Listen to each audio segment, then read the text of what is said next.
TV, senang sekali bisa bertemu kembali dengan saya Pendeta Aldo Wulman. Dan hari ini kita akan menjawab video dari Bapak Munsir Situmorang. Dia adalah seorang ustadz. Dan bagaimana videonya? Mari kita saksikan bersama. Benarkah Yesus sebagai Tuhan? Tidak. Di mana dalilnya? Yohanes 17:3. 1 Yohanes 17:3. Apa yang disampaikan Bapak tadi benar adanya, tapi dibatalkan dengan ayat ini. Inilah hidup yang kekal, mengenal satu-satunya Allah yang Esa dan mengenal Yesus Kristus adalah yang telah engkau utus. Berarti Yesus not God. Kenapa not God? Dia sebagai utusan. Orang idiot pun tahu yang nama utusan pasti ada yang mengutus. Matius pasal 4 ayat 2. Lukas pasal 2 ayat 21. Matius pasal 27 ayat 59. Matius pasal 15 ayat 24. Dialog harus berdasarkan kitab suci, bukan sentimen tapi argumen.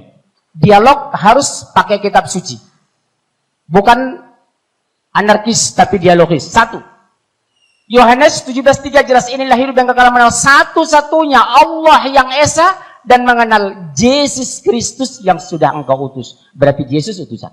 Not God. Sahabat Siloam TV, kita sudah saksikan bersama videonya. Dan yang akan saya tanggapi hari ini adalah yang pertama dalam Yohanes pasal 17 ayatnya yang ketiga. Di dalam Yohanes pasal 17 ayatnya yang ketiga, berdasarkan ayat ini, maka Pak Munsir Situmorang mengatakan bahwa Yesus itu bukan Tuhan. Dan oleh sebab itu dia katakan bahwa Yesus itu hanya sebagai utusan. Dan dalam hal ini dia mengatakan bahwa orang idiot pun tahu bahwa kalau utusan itu ada yang mengutus. Maka dalam hal ini kita sebagai orang Kristen tidak menyangkali itu bahwa Yesus sebagai utusan. Tetapi apakah Yesus sebagai utusan hanya sampai kepada kata diutus itu? Kalau kita melihat dalam Yohanes pasal 17 ini, maka di dalamnya kita mengetahui bahwa ini adalah doa Yesus. Dan apa yang disampaikan Yesus itu adalah suatu pernyataan siapa dirinya sebenarnya. Maka atas pernyataan dirinya, pengakuan dari apa yang disampaikan Yesus ini, sehingga Bapak Munsir Situmorang mengambil satu penilaian atau menetapkan itu, menilai itu, bahwa Yesus itu bukanlah Tuhan dan dia hanya sebagai utusan.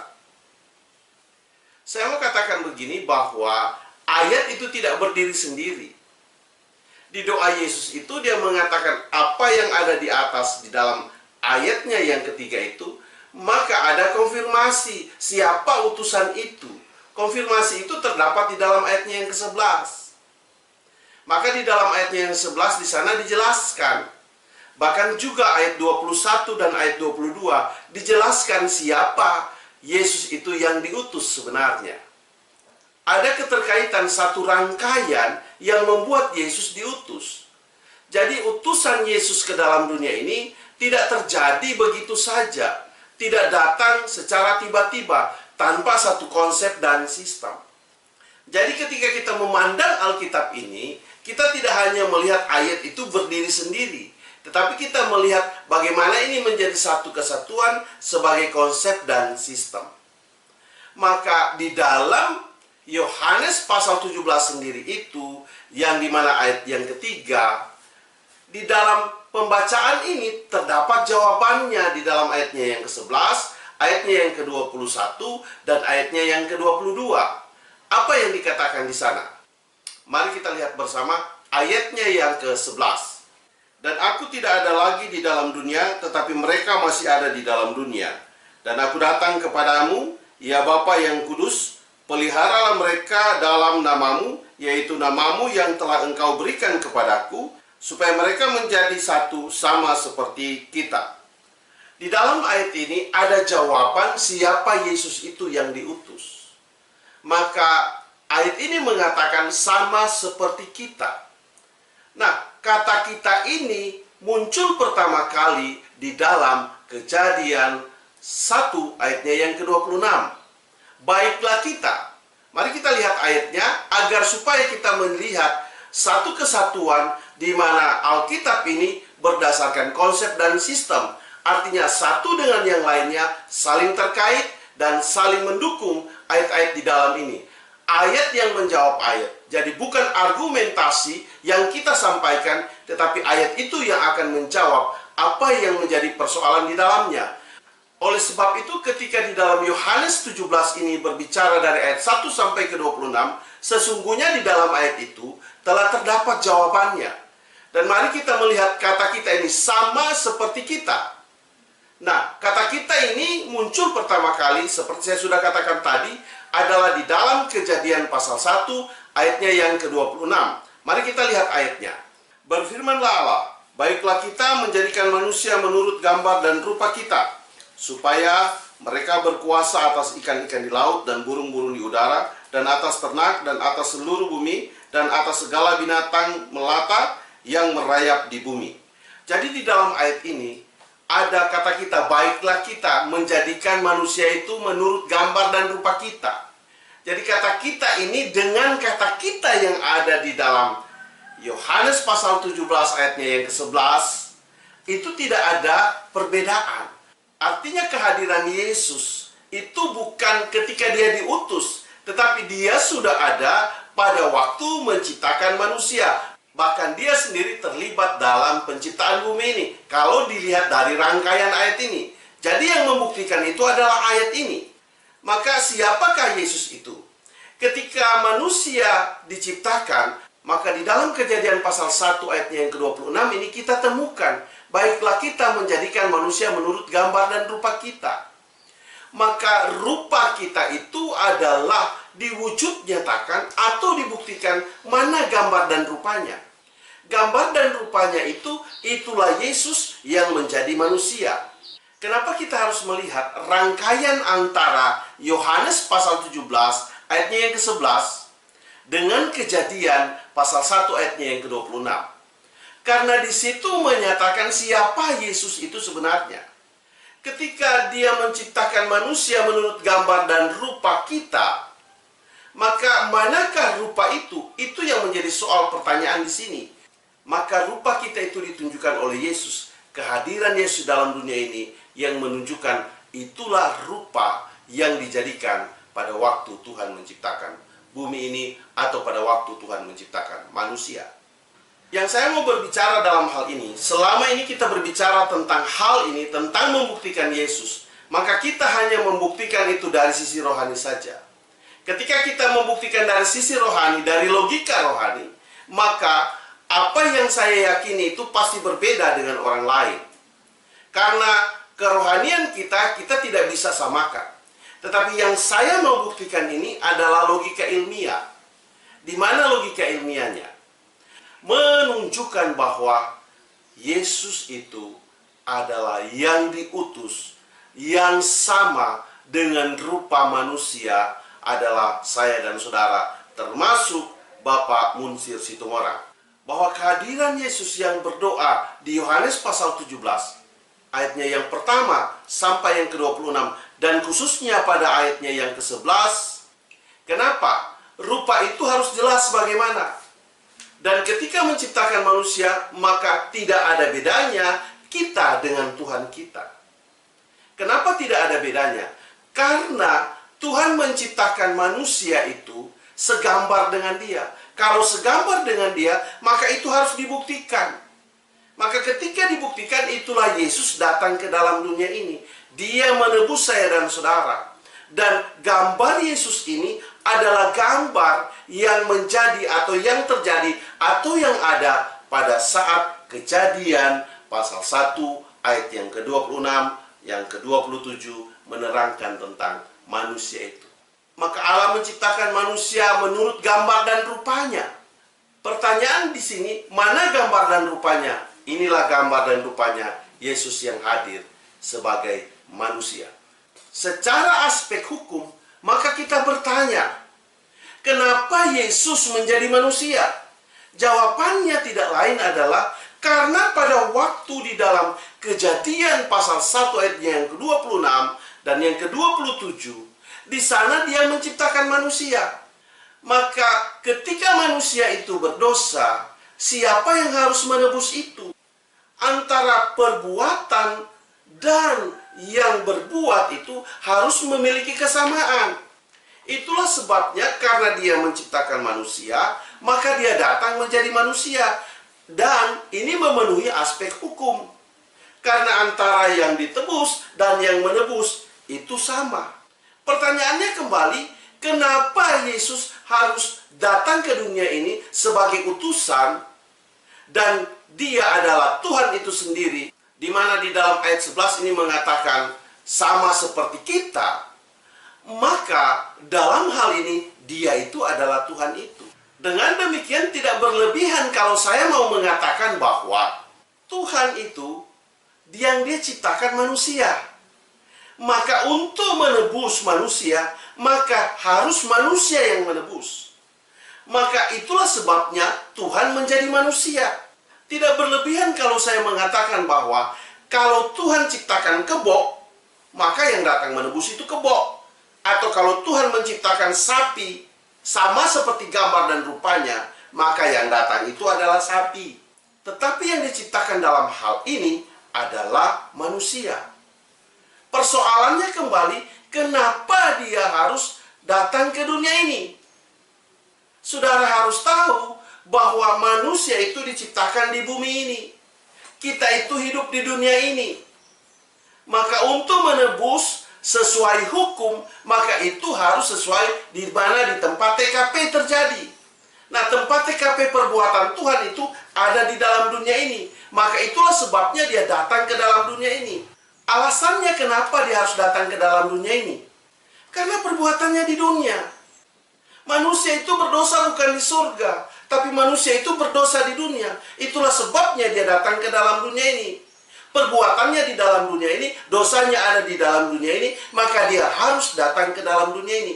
Itu berbicara dari aspek hukum. Artinya, ketika Tuhan datang menebus, itu harus terpenuhi secara hukum.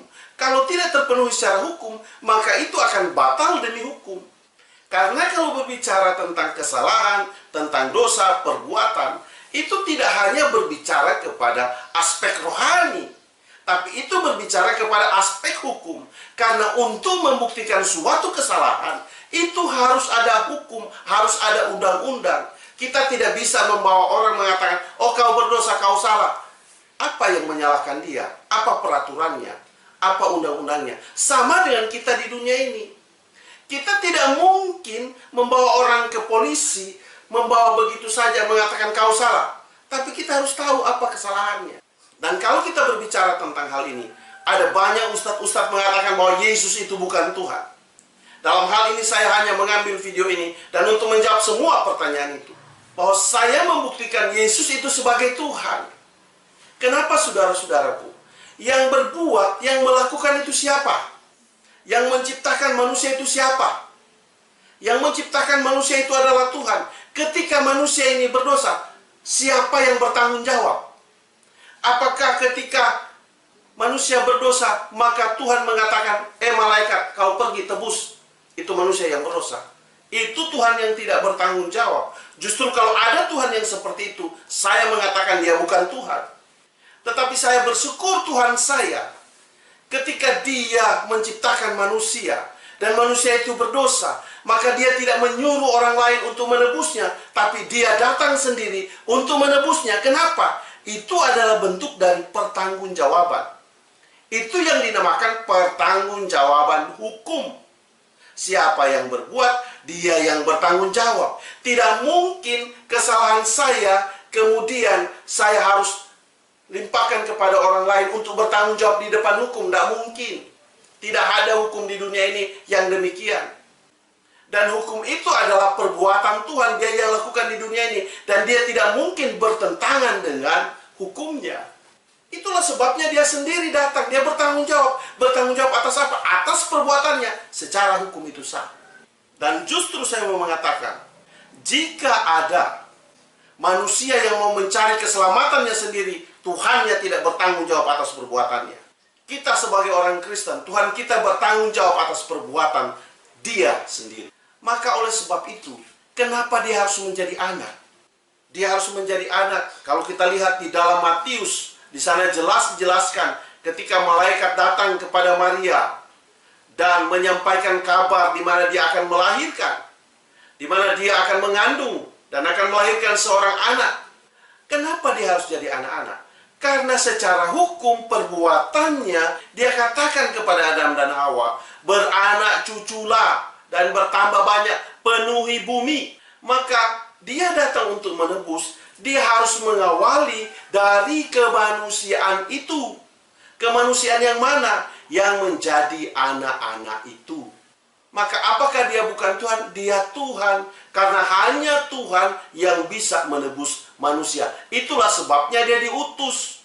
Kenapa dia diutus menjadi manusia? Karena perbuatan Tuhan itu menciptakan manusia. Maka itulah sebabnya Yesus datang. Dia sebagai Tuhan menjadi manusia dan diutus ke dalam dunia ini. Karenanya saudara-saudaraku, kita memandang Alkitab ini tidak hanya kita bicara dari aspek yang berbicara tentang rohani saja, tetapi di dalam Alkitab ini ada bicara soal aspek hukum, dan bicara soal keselamatan, bicara soal penebusan, bicara soal kesalahan, bicara soal dosa. Itu adalah bicara soal hukum. Selama ini kita hanya berputar-putar berbicara tentang rohani saja. Saya tidak mengabaikan aspek rohani. Tapi yang saya mau menunjukkan di sini adalah di mana adalah komitmen Tuhan ketika menebus saya dan saudara adalah bagian dari perbuatannya. Tuhan kita bertanggung jawab. Dan karena dia bertanggung jawab, itulah sebabnya dia datang ke dalam dunia ini. Untuk menebus saya dan saudara.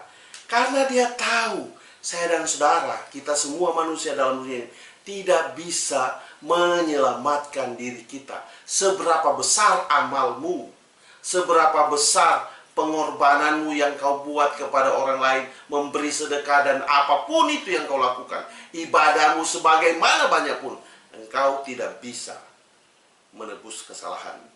Hanya yang menciptakan engkau yang bisa menebusmu.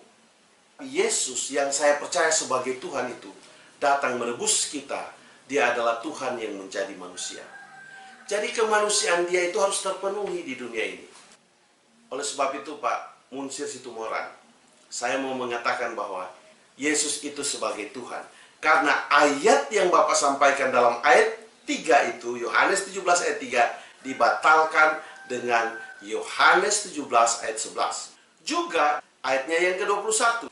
Supaya mereka semua menjadi satu, sama seperti engkau ya Bapa di dalam aku dan aku di dalam engkau, agar mereka juga di dalam kita, supaya dunia percaya bahwa engkaulah yang mengutus aku. Agar mereka di dalam kita. Kita ini menjadi satu kesatuan antara Bapa yang disebut oleh Yesus dalam doanya dan dia sebagai manusia. Kenapa doa ini harus disebutkan demikian? Harus tahu bahwa Yesus ada di dalam dunia dan kemanusiaannya itu harus melakukan ini untuk menjadi sama seperti manusia, termasuk di dalam doanya. Dia juga harus mengatakan demikian. Karena kita manusia yang berdosa, yang ada di dalam dunia ini, juga akan berdoa sama seperti dia. Artinya antara doa Tuhan itu dengan doa kita tidak ada beda di sana. Karena kenapa? Kemanusiaan Tuhan itu adalah menunjukkan kemanusiaan kita. Dan kesamaan inilah yang disampaikan oleh Yesus itu sendiri. Tetapi dia juga otomatis mengatakan siapa dirinya. Dan dia sudah ada sejak dari penciptaan bumi ini, bahkan menciptakan manusia itu. Mari kita lihat lagi di dalam ayatnya yang ke-22. Dan aku telah memberikan kepada mereka kemuliaan yang engkau berikan kepadaku, supaya mereka menjadi satu sama seperti kita adalah satu. Sama seperti kita adalah satu. Jadi kata kita di sini adalah menyamakan posisi Yesus dan yang mengutus dia itu tidak berbeda. Dan kata yang dia mengucapkan bahwa dia adalah sebagai utusan dan dia berdoa seperti ini. Ingat bahwa dia ada di dunia dan dia sedang menjadi manusia. Semua kemanusiaan manusia yang ada di dalam dunia ini harus terpenuhi di dalam Yesus agar supaya sempurna keselamatan yang dilakukan. Ayat yang ke-11, 21, dan 22 menunjukkan identitas siapa Yesus itu yang sebenarnya sebagai utusan. Oleh sebab itu, saudara-saudaraku yang kekasih dalam Tuhan Yesus Kristus, saya mau sampaikan kepada semua sahabatku dimanapun engkau berada. Ketika berbicara keselamatan, jangan hanya saudara batasi itu kepada persoalan rohani. Selama ini kita berputar-putar hanya di persoalan rohani, sehingga pertanyaan-pertanyaan yang seperti ini tidak bisa kita jawab. Bagi saya ini pertanyaan apa yang disampaikan oleh Munsir Situmorang ini kalau dikatakan ini adalah lagu lama kaset baru. Hal ini saya sering menemukan di dalam ketika saya berdialog, bahkan berdebat, berdiskusi dengan sahabat-sahabat, dengan teman-teman saya yang berbeda keyakinan atau dengan katakan dengan agama Muslim, agama Islam. Dengan teman-teman sahabat saya sering ini dipertanyakan. Dan ini sudah dari dulu, bukan baru sekarang. Dan ketika kita berbicara Tuhan, maka aspek hukumnya dalam keselamatan itu harus terpenuhi. Kita tidak hanya bicara soal rohani. Selama ini kekristenan kita hanya bicara soal rohani saja. Sehingga kenapa kita mengecilkan kemampuan Tuhan yang berbuat dalam aspek hukum. Tuhan di dalam firman-Nya ini ada banyak aturan-aturan yang Dia atur kita. Maka di dalamnya ini banyak aspek hukum yang saya dan saudara harus perhatikan.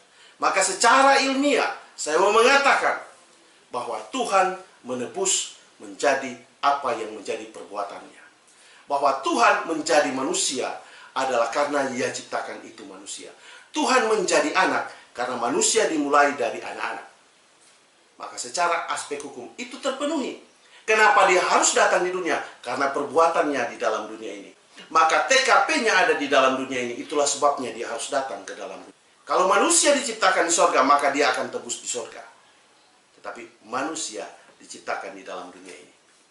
Dan itulah sebabnya Dia datang ke dalam dunia ini. Menjadi sama seperti kita sebagai manusia. Saya cukupkan video saya sampai di sini. Sampai kita ketemu pada video yang berikut. Dan saya akan masih menjawab pertanyaan atau pernyataan dari Bapak Munsir Situmorang dan juga Bapak Insan Mokoginta. Tuhan memberkatimu. Saya bawa dalam nama Yesus. Haleluya. Amin.